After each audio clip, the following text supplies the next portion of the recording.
Captain Hyunwoo stared at the star map on his bridge screen. The colors swirled in patterns he had never seen before. After 3 months of exploring empty space, his ship finally found something interesting. Strange energy readings came from a nearby solar system. "Sora, can you get a better scan of that system?" he asked his communications officer. Sora's fingers danced across her controls. "The readings are weird, Captain. There are artificial structures around the third planet. Lots of them." Hyunwoo felt excitement building in his chest. First contact. This was what every exploration captain dreamed of finding. He turned to his navigator. "Jimin, plot a course for that system, nice and slow. We don't want to scare anyone." The UES Busan moved forward through space like a sleeping giant. The ship was 300 meters long and built like a fortress. Earth's engineers never built anything weak. Every exploration ship needed to survive asteroid impacts, solar flares, and equipment failures light years from home. The Busan could take a beating and keep flying. Engineer Taeho monitored the engines from his station.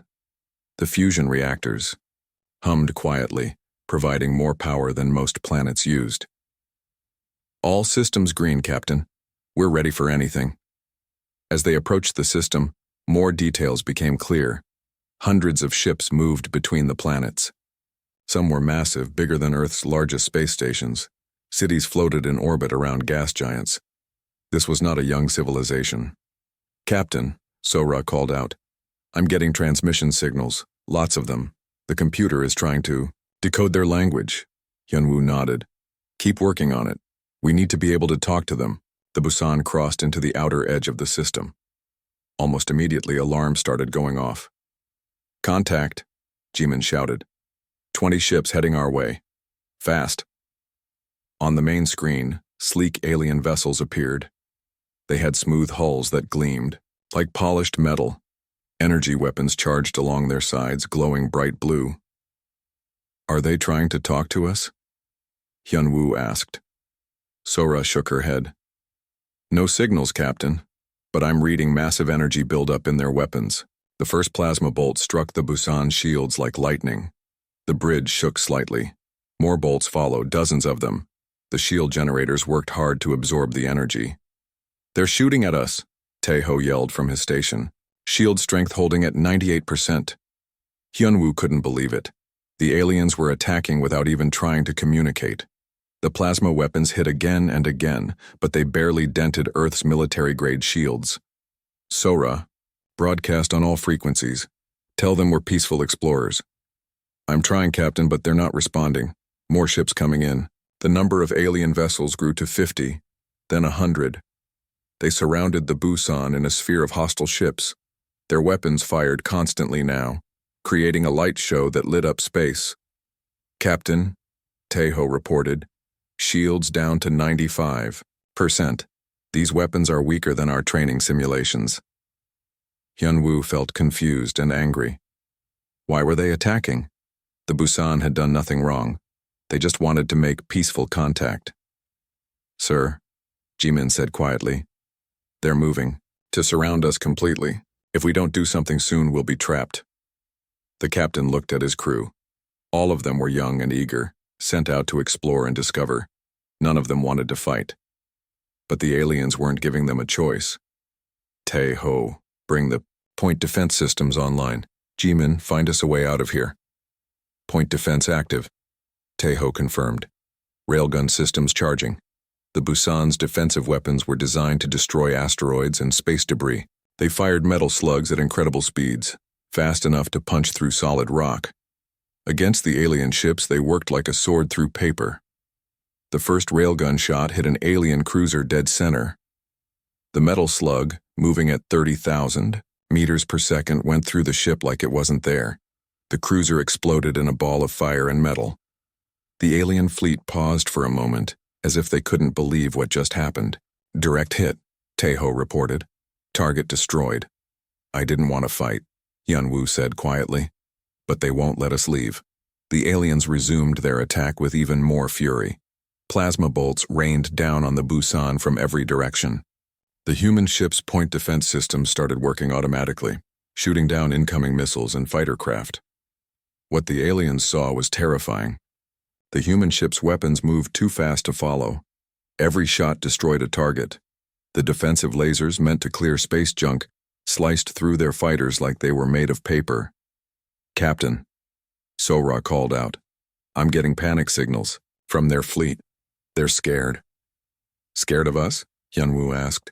"We're just trying to defend ourselves." More alien ships arrived, bigger ones this time. Massive dreadnoughts that could destroy planets. They opened fire with weapons that could crack moons. The energy beams hit the Busan's shields and scattered, like rain on glass. "Their biggest guns can't hurt us," Taeho said with amazement. "Our shields are barely working hard."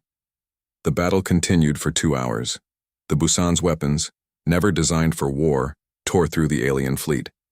Every time the humans fired, another enemy ship died. The aliens kept coming, but their numbers slowly dropped.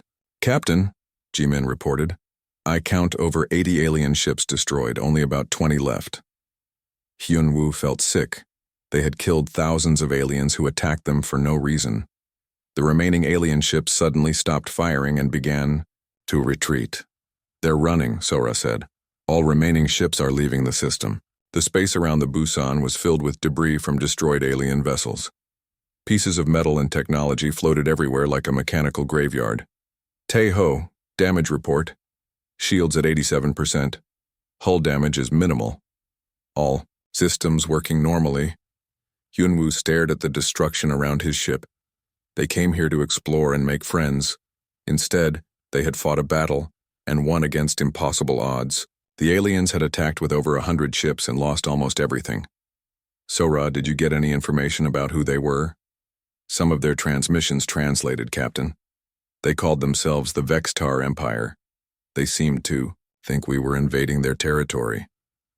"We were just exploring," Hyunwoo said. "Why did they attack us?" Nobody had an answer. The crew sat quietly on the bridge looking at the wreckage floating outside. They were explorers, not warriors. But somehow they had just destroyed an entire alien fleet. "G-Men, plot a course for the nearest communication relay. We need to report this to Earth Command." As the Busan left the system behind, none of them knew that their fight would change the galaxy forever. The surviving alien ships carried news of the human attack to every corner of space. A single human ship had destroyed the pride of the Vextar fleet. The galaxy was about to learn that Earth had sent out many ships to explore, and all of them were just as strong as the Busan. Fleet Commander Thexmore could not believe the reports flooding his command center. A single alien ship had destroyed most of his sector fleet. 130 ships gone. Only 18 escaped to tell the story. "This cannot be true," he growled, looking at the data screens. "No single vessel can do this." His intelligence officer, a nervous Vextar named Kexdai, trembled as he spoke. "The survivors all tell the same story, sir. The alien ship's weapons cut through our hulls like they were made of gas. Their shields stopped our planet-killer beams without even flickering." Thexmore slammed his fist on the control panel. The Vextar Empire had ruled this sector for 3,000 years. Their ships were the most advanced in the galaxy. How could one alien vessel destroy them so easily?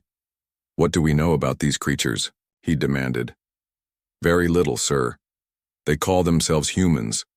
Their ship tried to communicate, but we could not understand their language. Our weapons had no effect on them." Thexmore studied the battle recordings. The human ship moved like a predator among sheep. Every shot from their weapons destroyed a Vextar vessel. Their defensive systems shot down missiles and fighters without missing once. "Send word to the High Command," he ordered. "Tell them we need the Grand Fleet. All of it." Meanwhile, Captain Hyunwoo and his crew tried to understand what had happened. The Busan limped through space toward the nearest communication beacon. The ship was damaged, but still functional. "I keep thinking about those alien ships," Sora said during their daily briefing. "They attacked us the moment we entered their space. No warning, no attempt to talk." Engineer Taeho nodded. "Maybe they're naturally aggressive. Some species might shoot first and ask questions later." "But they seemed organized," Jimin added. "Those ships moved in formation. They had a plan." "Captain." Hyunwoo listened to his crew debate. He had been thinking about the same questions for days. Why did the aliens attack? What did they want? Maybe they thought we were invaders, he said finally. Our ship is pretty big, and we do carry weapons. But we're explorers, Sora protested. We tried to tell them that. They couldn't understand our language, Hyunwoo reminded her. To them, we might have looked like a warship entering their territory. The communication beacon finally came into range. Sora connected to the Galactic network and began sending their report to Earth Command. The message would take weeks to reach home, but at least their government would know what happened. What they didn't know was that their fight had already become famous across the galaxy. The surviving Vextar ships had spread the news. Every species in the sector learned about the human attack within days. On the trade station Deep Harbor, Merchant Captain Velnara heard the story from a terrified Vextar refugee. One ship, the alien kept saying. One ship destroyed our entire fleet. The humans are coming for all of us. Velnara had never heard of humans before, but if they could defeat the Vextar so easily, they must be incredibly dangerous. She immediately sent messages to her government, warning them about the new threat. Similar scenes played out across hundreds of worlds. The news spread faster than any ship could travel, carried by quantum communication networks that connected every major civilization. The hegemony of Kreltos, proud warriors who had never lost a battle, began moving their fleets away from human space. The Crystalline Collective activated ancient defense systems that had slept for millennia. The Melkari trade princes started hiding their treasure ships in distant systems. Back on the Busan, the crew noticed something strange happening. Every alien ship they encountered fled at the sight of them. Trade stations went silent when they approached. Even space pirates, who attacked everything, ran away when they detected the human vessel. This is getting weird, Taeho commented as another merchant ship jumped to hyperspace the moment it saw them. Why is everyone running from us? Maybe word spread about our fight with those Vextar ships, Jimin suggested. But we were just defending ourselves. Captain Hyunwoo was starting to worry. They needed supplies and fuel, but no one would trade with them. Every alien they met seemed terrified of their ship. Sora, try to contact that space station up ahead. We need to resupply. The communications officer worked for several minutes before shaking her head. They're not responding, Captain, but I'm detecting multiple ships leaving the station. They're all running away. On the screen, dozens of alien vessels fled from the station like fish escaping a shark. Within an hour, the massive trading post was completely empty. What did we do wrong? Hyunwoo asked nobody in particular. The answer came from an unexpected source. A small alien ship, badly damaged and leaking air, drifted near their position. Its distress beacon was weak but clear. Captain, Sora reported, that ship is in trouble. Life support is failing. Take us closer. Maybe we can help. The alien vessel was tiny compared to the Busan, no bigger than a shuttle. When the human ship approached, the alien pilot tried to flee, but his engines were broken and his air was running out. He's trapped, Taeho observed. If we don't help, he'll die. Captain Hyunwoo made the decision quickly. Lock on with the tractor beam. Bring him aboard. The alien pilot was a HFY, a species known for their blue skin and proud warrior culture. When he was brought to the Busan's medical bay, he expected to be tortured or killed. Instead, the humans gave him food, medical care, and fixed his ship. Through the translation computer, they finally learned why everyone was afraid of them. You are the ship killers, the HFY warrior said with a mixture of fear and respect. The destroyers of the great Vextar fleet. Every being in the galaxy knows your name. We're explorers, Hyunwoo explained. We only fought because they attacked us first. The alien laughed bitterly. You destroyed 100 ships with a single vessel. The Vextar had the strongest fleet in this sector. If you can defeat them so easily, what chance do the rest of us have? The human crew exchanged worried looks. They were starting to understand the problem. Their ship was built to Earth military standards, designed to survive anything space could throw at it. What seemed like basic protection to them was incredibly advanced to other species. We don't want to conquer anyone, Sora said through the translator. We just want to explore and learn. Then why do you carry such terrible weapons? The HFY asked. Your ship could destroy planets. These aren't weapons, Tejo protested. They're tools. The railguns are for mining asteroids. The lasers clear space debris. The alien stared at them in disbelief. You use planet-killer weapons for mining? That's when the humans realized how different they were from the rest of the galaxy. Their basic equipment was beyond anything other species had ever built. Their exploration ship was stronger than most alien battleships. The HFY warrior left with his ship repaired and a new understanding of humans. But he also carried a warning to his people. The humans were not trying to conquer the galaxy. They were just incredibly, terrifyingly advanced. As word spread about the encounter, alien governments faced a new problem. The humans seemed peaceful, but they were so powerful that it didn't matter. A single human exploration ship could probably conquer an entire star system by accident. The galaxy held its breath and waited to see what the humans would do next. Nobody knew that Earth Command was already sending help to the Busan. Admiral Dongmin received the distress signal from Captain Hyunwoo 3 weeks after the original battle.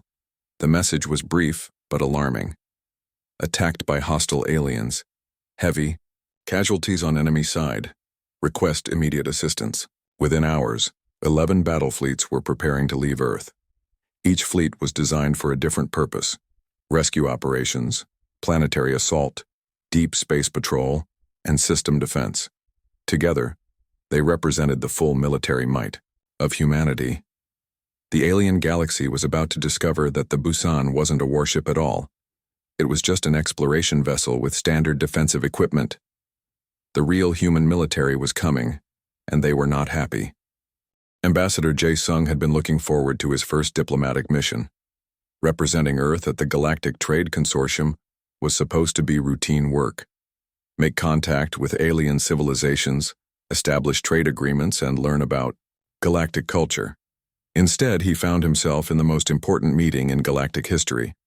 The massive conference chamber on Nexus Prime held representatives from over 200 species.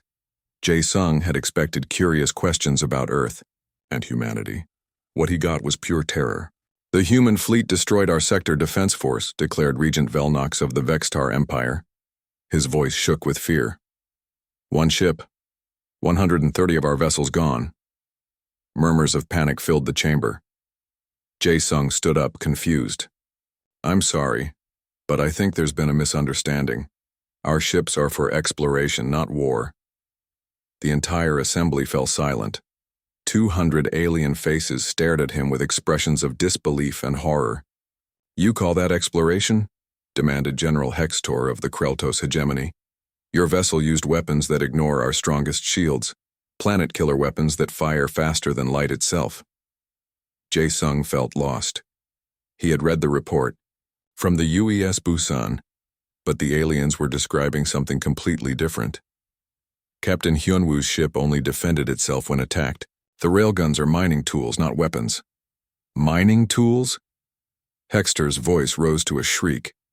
You mine with weapons that can destroy dreadnoughts? Across the galaxy, the panic was spreading faster than any ship could travel. On the crystal world of Shalimara, the collective's ruling minds computed probability after probability. Every calculation showed the same result: human victory in any conflict. Their technology is beyond our understanding, reported Science Mind Zurdal to the Emergency Council.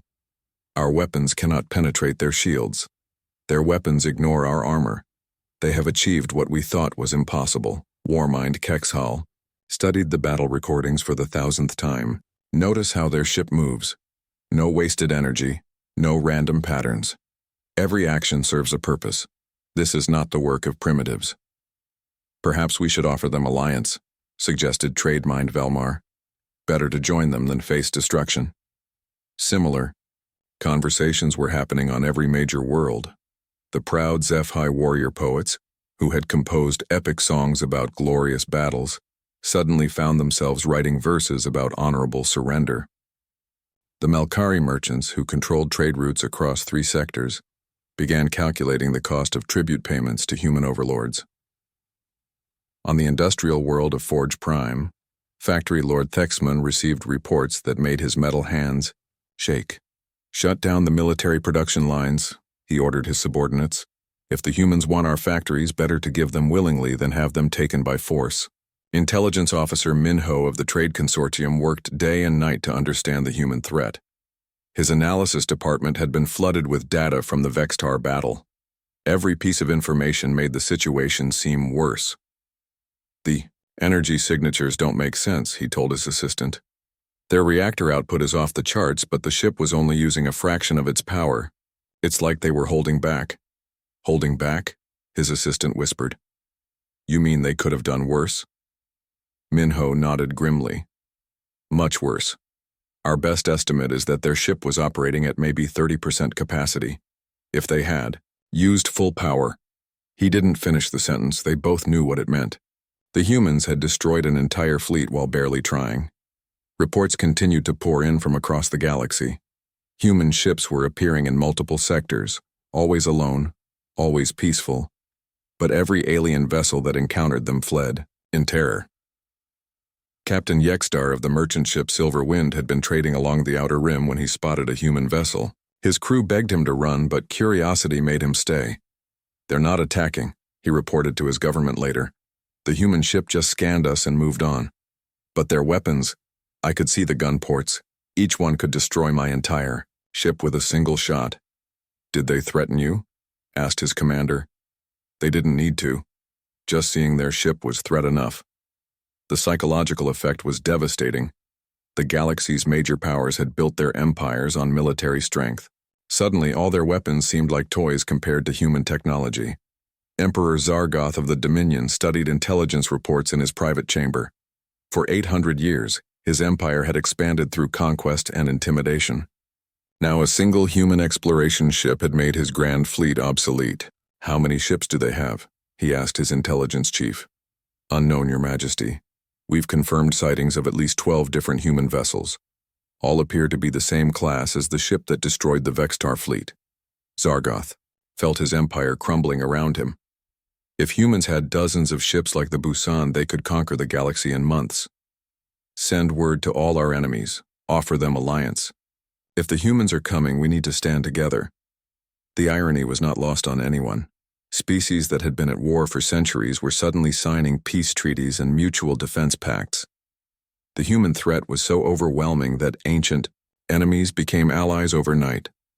Dr. Su Young, the xenobiologist aboard the UES Seoul, didn't know that her people had become the galaxy's greatest fear.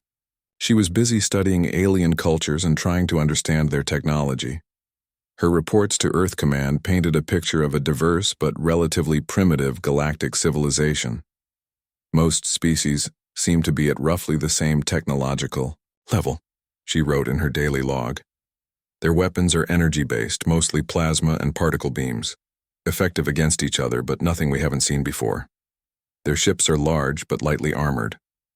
What she didn't realize was that the lightly armored alien ships were actually considered heavily protected by galactic standards. Human expectations had been shaped by Earth's brutal testing environments and paranoid engineering standards. Communications specialist Wu Jin was having better luck with alien languages.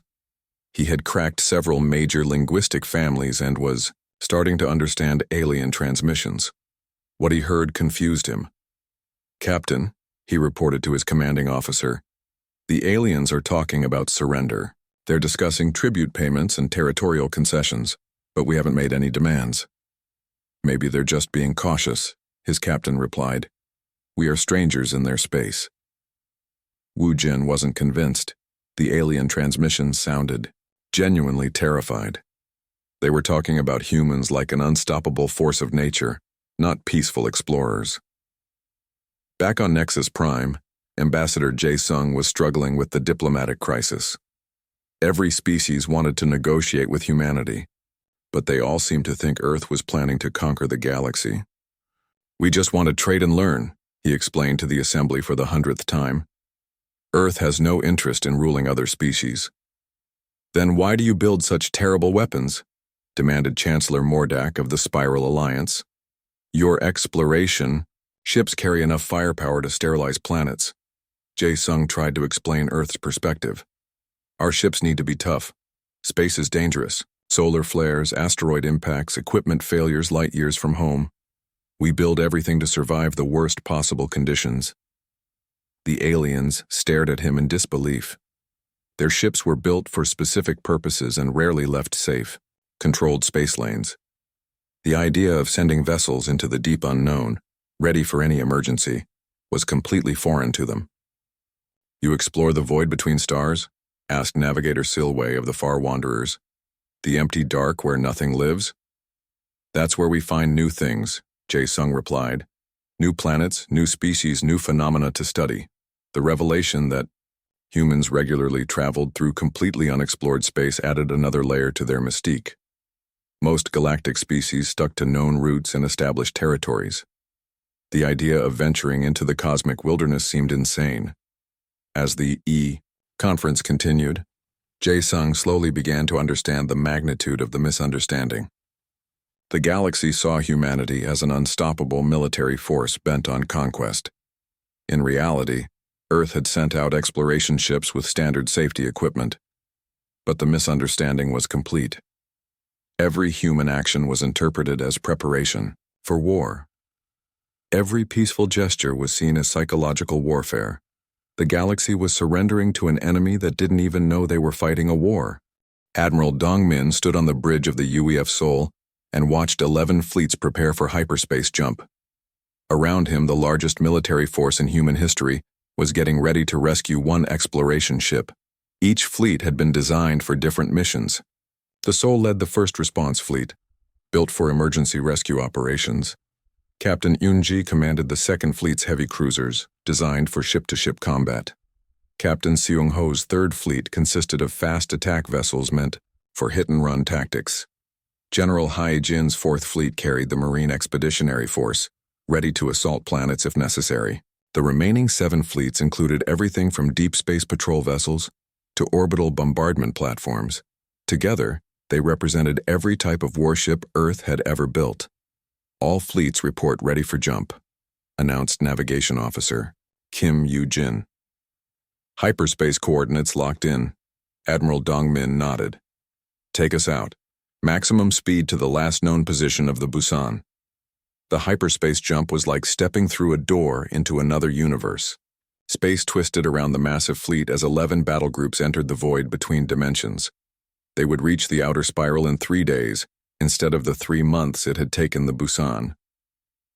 What Admiral Dongmin didn't know was that long-range sensors across the galaxy had detected the hyperspace distortions. The energy signatures were unlike anything aliens had ever seen.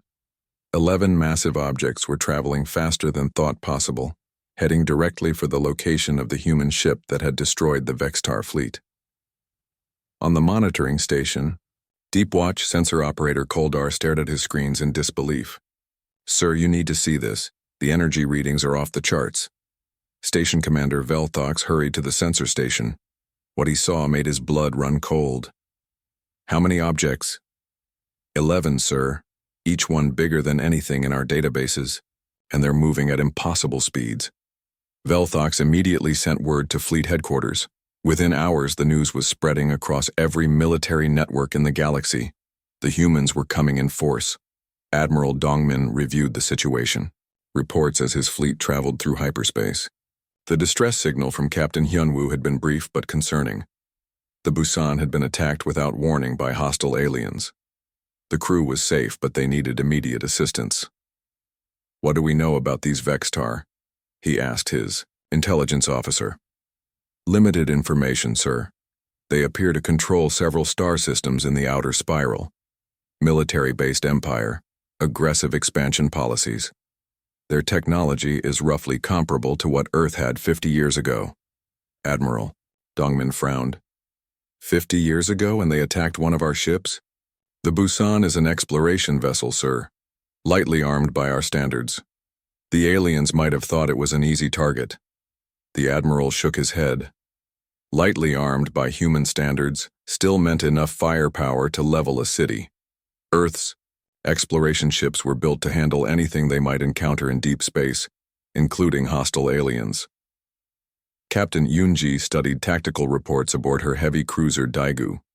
Her ship was a pure warship, designed for one purpose: destroying enemy vessels. The fusion drives could accelerate her ship to 20% of light speed. The main guns fired projectiles at significant fractions of the speed of light. "Ma'am," her weapons officer reported, "all systems are green. Magnetic acceleration. Cannons are charged and ready." "Good," Captain Yunji replied. "If these aliens want to fight, we'll give them one they'll never forget." She didn't know that the galaxy was already preparing for exactly that scenario. Emergency sessions were being held on every major world. Ancient defense systems were being activated. Species that had been enemies for millennia were forming desperate alliances. The hegemony of Kreltos mobilized every ship they had. War leader Hex Goth addressed his fleet commanders via quantum communication. "The humans are coming," he announced. 11 battle fleets, each larger than our entire navy. We cannot defeat them in open battle. Our only hope is to scatter and hide until they pass." Similar scenes played out across the galaxy. The Crystalline Collective began moving their population centers to hidden systems. The Melkari buried their treasure vaults deep underground. The HFY composed final songs for their warrior poets to sing before the end. General Hyejin checked the readiness of her marine forces aboard the assault carriers. Her troops were trained for planetary invasion and occupation. Each marine was equipped with powered armor and weapons designed to function in any environment. "How many soldiers do we have?" she asked her staff. 200,000 marines across, all assault carriers, General, plus support staff and equipment for extended operations. General Hyejin nodded.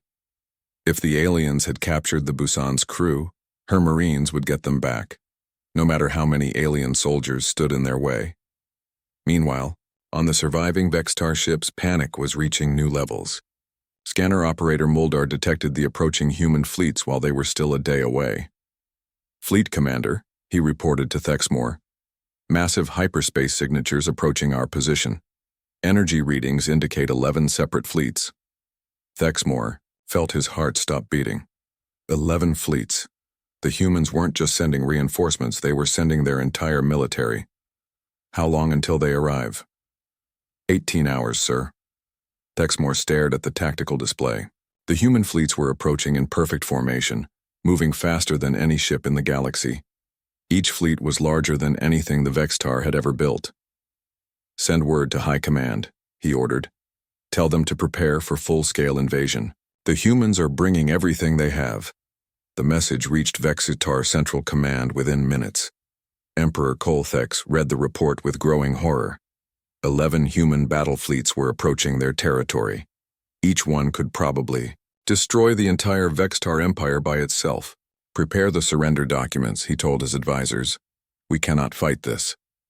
"Sir?" his military advisor asked. "You want to surrender without fighting?" "Look at the numbers," Emperor Colthex replied. "One human ship destroyed our entire sector fleet. Now they're sending 11 fleets. How many ships is that? Thousands? Tens of thousands?" Actually, the 11 human fleets contained about 400 ships total.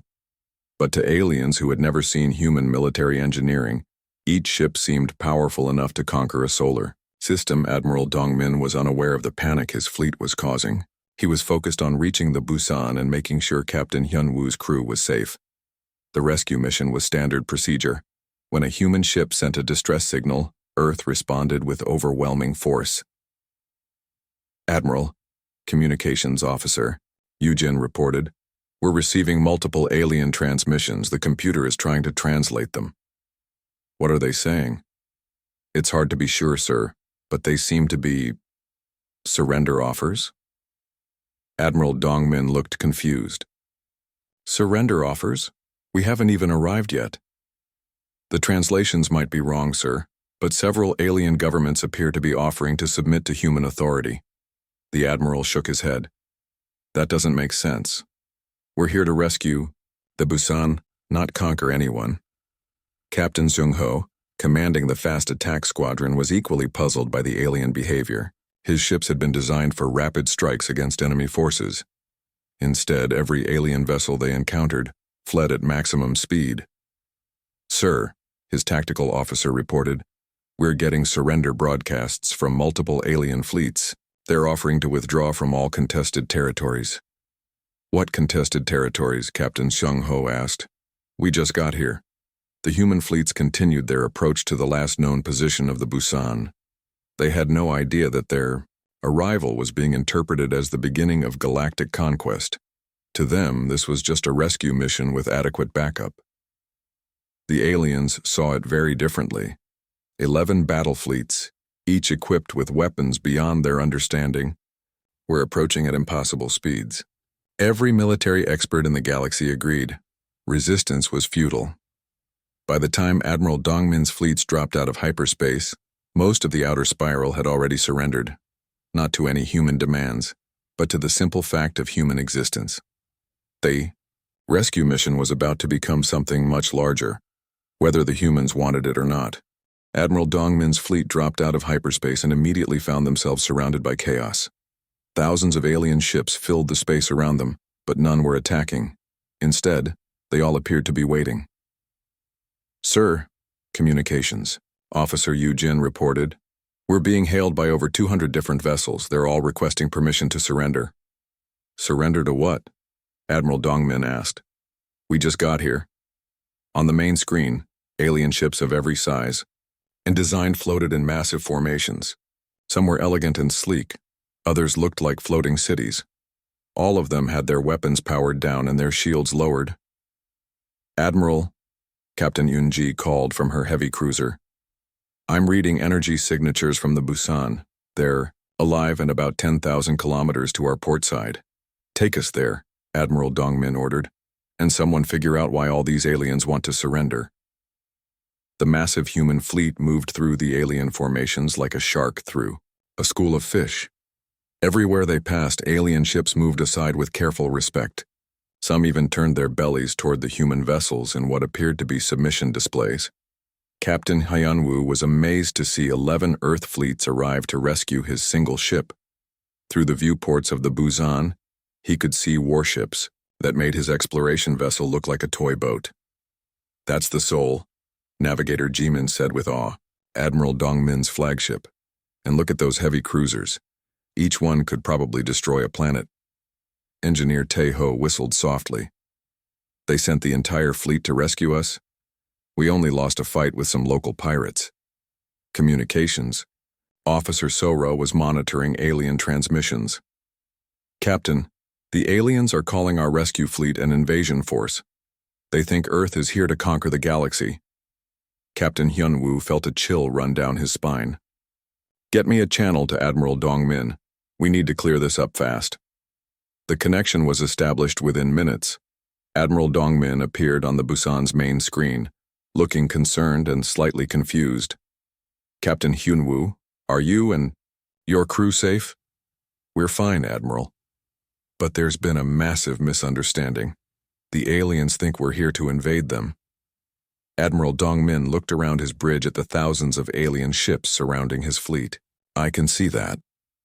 What exactly happened here?" Captain Hyunwoo quickly explained the battle with the Vextar fleet, how they had attacked without warning, how the Busan's defensive systems had destroyed most of the alien ships, and how the survivors had fled in terror. "They think our exploration ship is some kind of superweapon," Captain Hyunwoo concluded. "When they saw 11 Earth fleets arriving, they assumed we were planning to conquer the galaxy." Admiral Dongmin rubbed his forehead. This was supposed to be a simple rescue mission. Instead, they had accidentally triggered the largest diplomatic crisis in galactic history. "Admiral," Yujin called out, "we're getting a priority message from something called the Galactic Trade Consortium. They want to arrange formal surrender ceremonies." "Tell them we're not here to accept anyone's surrender," Admiral Dongmin replied. "We're here to rescue our people." Meanwhile, aboard the alien command ship Eternal Glory, Fleet Commander Thexmore was trying to organize the largest surrender in galactic history. Representatives from dozens of species had gathered to formally submit to human authority. "The humans have 11 battle fleets," he explained to the assembled alien leaders. "Each fleet contains ships beyond our ability to fight. Resistance is impossible." Chancellor Mordak of the Spiral Alliance raised a tentacle. "Have they made any demands?" "None yet," Vexmore admitted. But their mere presence is demand enough. We must submit before they decide to demonstrate their power. Emperor Colthex of the Vextar Empire had been practicing his surrender speech for hours. Mighty humans, he began, we acknowledge your superiority in all things. We offer our worlds, our fleets, and our people to your wise rule. What none of them knew was that the humans were just as confused as they were. Dr. Su Young, the xenobiologist aboard Admiral Dongmin's flagship, was studying the alien formations through her telescope. This is fascinating, she told her assistant. Look at their ship positions. They're arranged in what appears to be a submission pattern. Submission pattern? Her assistant asked. Many species have instinctive behaviors for showing surrender to a superior force. The aliens are displaying classic signs: weapons down, shields lowered, bellies exposed. They're treating us like alpha predators. Communications specialist Wu Jin had been working around the clock to translate alien transmissions. What he discovered made the situation even more complicated. Admiral, he reported, I've been analyzing their communications. The aliens aren't just surrendering. They're competing with each other to offer the best terms. What do you mean? They're trying to outbid each other. The Vextar are offering their entire star system. The Kreltos are promising to serve as our military force. The Melkari want to handle all our trade and commerce. Admiral Dongmin stared at the reports in disbelief. They're auctioning themselves off to be our slaves? It appears so, sir. Each species is trying to prove they would be the most valuable. Servants? Captain Yunji was dealing with similar confusion aboard her heavy cruiser. Alien ships kept approaching her vessel and broadcasting what appeared to be tribute offers. Ma'am, her tactical officer reported, a crystalline collective ship is offering to give us their entire technological database. They say it contains the scientific knowledge of their civilization spanning 10,000 years. Why would they do that? Captain Yunji asked. They seem to think we'll spare their homeworld if they prove useful enough. The misunderstanding was growing worse by the hour. Every human action was interpreted as a demonstration of power. When General Heejin's assault carriers moved into position around the Busan, the aliens saw it as preparation for planetary invasion. Look how they position their ships, observed war leader Hexgoth of the Kreltos. Perfect formations, no. Wasted movement. These are not just warriors. They are artists of war. Actually, the human ships were just following standard rescue protocols. But to aliens who had never seen military precision at that level, it looked like the choreography of conquest. Ambassador Jae Sung was trying to manage the diplomatic crisis from Nexus Prime. Representatives from hundreds of species were demanding immediate meetings with human leadership. Ambassador, his aide reported, the HFY want to offer their services as your personal guard. The Far Wanderers are volunteering to map the galaxy for you. The Deep Miners want to give you exclusive access to all rare minerals in their territory. Jae Sung felt overwhelmed. Do any of them understand that we don't want to rule the galaxy? I've tried explaining that, sir. They think you're being modest, or testing their loyalty. The situation reached peak absurdity when the Dominion Emperor Zargoth arrived with his entire court to personally surrender to Admiral Dongmin. The massive alien flagship approached the Sol with ceremonial flags flying. Admiral, Yujin, reported, the alien emperor wants to formally transfer control of his empire to you. He's prepared to abdicate and serve as your local administrator. Admiral Dongmin looked at the ornate alien ship approaching his flagship. How many people live in his empire? Approximately 40 billion, sir, spread across 200 star systems. And he wants to give it all to me.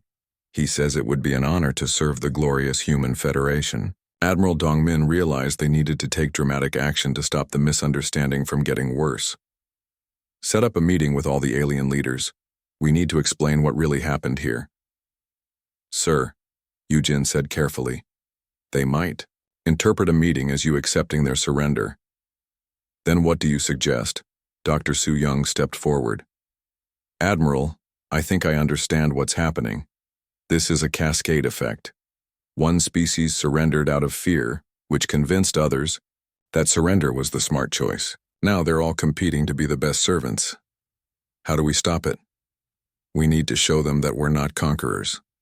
Maybe if we help them somehow, they'll understand our real intentions. Captain Seung-ho's fast attack squadron had been monitoring the edges of the system. Admiral, we're detecting refugee fleets fleeing the area, thousands of civilian ships running for the galactic core. Refugees from what? From us, sir. They think we're going to enslave or destroy their worlds. Admiral Dongmin made a decision. All fleets, stand down to peaceful posture. Lower weapons, raise shields to minimum, and broadcast on all frequencies that we are not here to conquer anyone. The message went out in dozens of alien languages, but instead of calming the situation, it made things worse. The aliens interpreted, "We are not here to conquer," as psychological warfare. Obviously, the humans were so confident in their power that they didn't even consider the aliens worth conquering.